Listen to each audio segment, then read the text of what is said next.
नमस्कार दर्शक बंधु आम कार्यक्रम को आपण मानकु स्वागत। जवान पुअर फोटो को धरी कांदुची माँ कोह संभाली पारुनी आखिरु धार धार हुई लुह बही जाउची केमिति धैर्य धरिबो से परा जन्मदात्री गर्भ जंत्रणा सहीची केते अली अझट सहीची अभाव दुख कष्ट रे पेटरे उदा लुगा पकाई पिला को 100 जन रे जणे करी गढ़ी आउ जेते बेले पुओ को देश सेवा करिवार सुजोग मिलिथिला मार छाती कुंढे मुठ हो जाइथिला।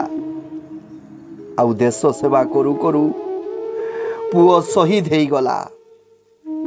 आउ सेई दिन ठारू माँ आखिरु लुह सुखुनी। आउ सेपटे दुईटी कुनी कुनी पुओ को धरी अबाक हो जाइची विधवा पत्नी केमिति चलैबो ए संसार को।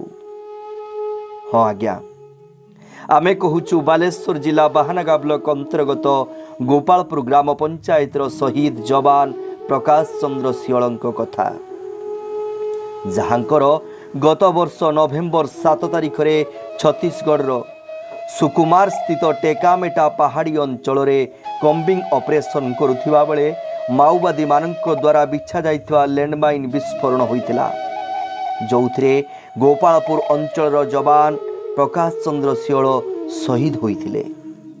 तेबे यार भितरे 10 मास बीती गलानी।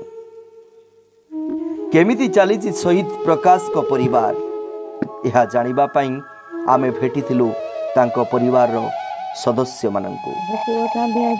देश रक्षा करने जाइला सबुदिन आज पुओ शहीद होगी घर को फेरी आसला आ तार बड़ अच्छी किए टिके टिके छुआ दीटा स्त्री छाड़ी देकी चलीगला आ माँ बुढ़ीटे तार कौन कर छुआ पाखे ये सहाय पड़ी रही घर तो बहुत कहते साहय छुआ को पाठ पढ़ाई कहते आज 35 किलो चाउल करदे कहते कौन से किसी साहय करना कहीं भी आम पाखक आसुना जहाँ को भी कहला कहीं आम कथा शुणवार ना सरकार तरफ सुराट जाइला जीव के मिलता कि मिलता छुआ जहाँ से छुआ बाप जहाँ रखीदेला से किसी छुआ मिलला छुआ 18 वर्ष से पैसा छुआ पाठ पढ़े 18 वर्ष बंदे छुआ केमी चढ़े 18 वर्ष छुआ तो पैसा पाइबे छुआ चढ़े से छुआर खर्च एखिणी 18 छुआ तो जड़े 6 वर्ष जड़े 7 वर्ष आज से छुआ केमी 7 वर्ष 8 वर्ष छुआ से केमी मनुष्य 18 वर्ष हे चलिए केमी खाइबे केमी पाठ पढ़े खर्च अच्छी ना ना माँ कहीं के पैसा पेंशन पाइब छुआ को ट्यूशन कर छुआ स्कूल डी दब आज बही खाता भल बंद ट्यूशन पैसा केते पैसा दे सारा पर घर बंचब घर चलेब चलवा को बड़ा पाखे कई देश मो पुओ जाइला लड़ाई करने देश रक्षा करने देश जदि ये समस्त पुओ चलीज आज देश रक्षा कर किए समस्त तो जब सहयोग न कर सहयोग जब न आस देशर भाई भौणी समस्ते माँ अच्छा आज देश मो पुओ भी चलीगला तेणु केते भी जवान आज चली जाऊँ संसार आज भासी जाऊँगी किए के साह हम किए के साहय कर न कर आज बाप था छुआ जिते खुशी रही था बाप गला से खुशीटा छुआ को आसब कि ना स्त्री से खुशीटा आसब आज देश जवान को तो चालू देखी बस जवान को कि बड़ा फेर प्रभात सियल प्रकाश चंद्र सियल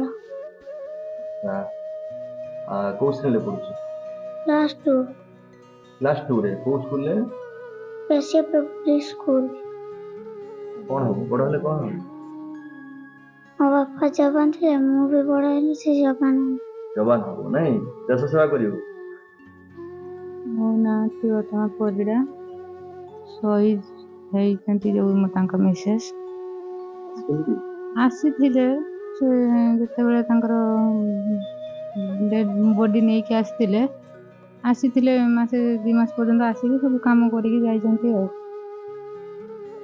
आर्थिक सहायता किछि एजी ना समिति किछि नाही जा पेंशन आछे पेंशन केते मासला केबे ठरु आसला ପେନସନ ମେ ମାସ ପାଖରୁ ଆସିଲା। ଏ ମାସରେ ଆସି ଆଜ୍ଞା। ସେତେବେଳେ ତ ଘଟଣା କିଛି ଆପଣଙ୍କର ମନେ ପଡୁଛି, ସେ ଘଟଣା କଣ ହେଇଥିଲା କିଛି କହିପାରିବେ? ସେତେବେଳେ ରବିବାର ଥିଲା, ଫୋନ କରିଥିଲେ ମୋତେ ସନ୍ଧ୍ୟାବେଳେ, କହିଲେ କଣ କରୁଛୁ? ମୁଁ କହିଲି, ଏଇ ରୁଟି କରିବାକୁ ଆସୁଛି ଆଉ। ନା ଛୁଆ ମୁଁ ପାଠ ପଢ଼ିକି ଖେଳୁଛନ୍ତି। ମୁଁ କହିଲି କଣ କରୁଛୁ? ନା ଡ୍ୟୁଟିରେ ଏବେ ଆସିଲି। ମୁଁ କହିଲି ଡ୍ୟୁଟିରେ ଆସିଲ, ଯାଅ ଖାଇକି ଶୋଇପଡ଼ିବ। ନା ମୁଁ ଆସିଲେ ଫୋନ କରିବି ଖାଇକି ଆସିବି। ମୁଁ କହିଲି ନାଇଁ ନାଇଁ, ତମେ ଫୋନ କରିବନି, ଡ୍ୟୁଟିରେ ଆସିଲଣି, ଖାଇକି ଶୋଇପଡ଼ିବ। ଦେଇ କହିଲେ ହଁ ମୁଁ ଯାଉଛି ଖାଇକି ଶୋଇପଡ଼ିବି, ଇଲେକ୍ସନ ଡ୍ୟୁଟି ଅଛି, ଆଉ ଫୋନ କରିବନି, ମୁଁ ସମୟ ମିଳିଲେ ମୁଁ ଫୋନ କରିବି କହିଥିଲେ। ସେଇ ତ ଲାଷ୍ଟ କଥା ହେଇଛି, ଆଉ ତାପର ଦିନ ତ ଆଉ କଥା ହେଇନି। ଆଉ ସୋମବାରକୁ କଣ ହେଇଥିଲା? ଘଟଣା ବୋଲି ଛତିଶଗଡ଼ ଇଲେକ୍ସନ ଡ୍ୟୁଟିରେ ଥିଲେ, ଆଇଡି ବ୍ଲାଷ୍ଟ ହେଇଥିଲା। କର୍ମ ଭିତରେ ଯାହା ଆସିଥିଲେ 5,000 ଟଙ୍କା ଦେଇଥିଲେ ପଞ୍ଚାୟତ ତରଫରୁ, ଆଉ ଆସିନାହାନ୍ତି କିଛି ନାହିଁ। ନା ଷ୍ଟାଚୁ ନିର୍ମାଣ ହବ ବୋଲି ସେତେବେଳେ ଶୁଣା ଯାଉଥିଲା। କାହିଁ କରିନାହାନ୍ତି, ତାଙ୍କର କରିବେ କି ନ କରିବେ ସେଟା ବି ଜାଣିନୁ। ଏତେ ପର୍ଯ୍ୟନ୍ତ କାହିଁ କରିନାହାନ୍ତି, କାହିଁକି କିଛି ବି କହୁନାହାନ୍ତି। ଗର୍ବ କରୁଛି, ଦେଶ ପାଇଁ ଜୀବନ ଦେଇଛନ୍ତି, ଶହୀଦ ହେଇଛନ୍ତି, ଗର୍ବ ବି ଲାଗୁଛି। ଦିଟା ଟିକିଲି ଟିକିଲି ଛୁଆ, ସେଥିପାଇଁ ଦୁଃଖ ବି ଲାଗୁଛି।